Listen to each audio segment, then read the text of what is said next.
Mais uma atividade no âmbito do projeto Leituras à Lareira, as leituras sénior, que fazem parte também do plano de atividades da Universidade Sénior.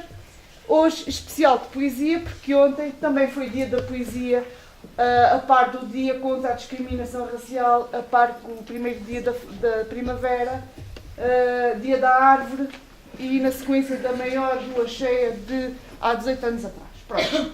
Portanto, estamos em data muito festiva e que pede muito que estejamos todos juntos e juntas para comemorar aquilo que há de melhor e que nos torna humanos, que é a palavra. Neste caso, a palavra poética. Quem muito viu, sofreu, passou trabalhos, mágoas, humilhações, tristes surpresas, e foi traído, e foi roubado, e foi privado em extremo da justiça justa, e andou terras e gentes, conheceu os mundos e submundos, e viveu dentro de si o amor de ter criado. Quem tudo leu e amou, quem tudo foi, não sabe nada, nem triunfar lhe cabe em sorte, como a todos os que vivem. Apenas não viver lhe dava tudo, inquieto e franco, altivo e carinhoso, será sempre sem pátria, e a própria morte, quando o buscar, há de encontrá-lo morto. Plantar uma floresta. Quem planta uma floresta, planta uma festa. Planta a música e os ninhos, faz saltar os coelhinhos. Planta o perfume das cervas e flores, solta borboletas de todas as cores. Planta abelhas, planta pinhões e os piqueniques das excursões.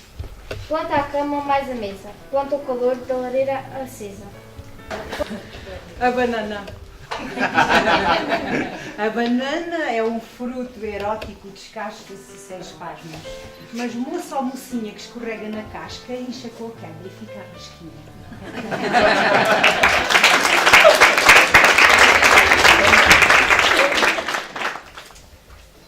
Uma velha tinha um gato e o gato tinha uma velha.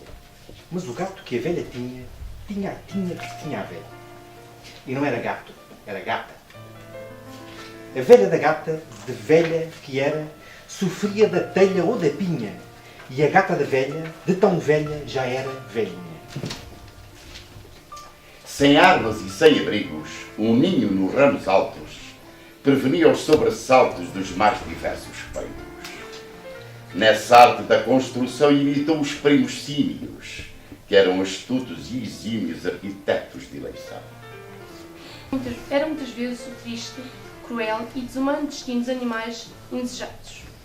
Muitos humanos consideram o animal como um simples objeto, ou é útil ou inútil. Quando passa a ser inútil, atira-se para o lixo, como não se tratasse de um ser vivo. Talvez, se tivessem capacidade para se imaginar completamente indefesos e abandonados, ou atirados por um contentor fedorento,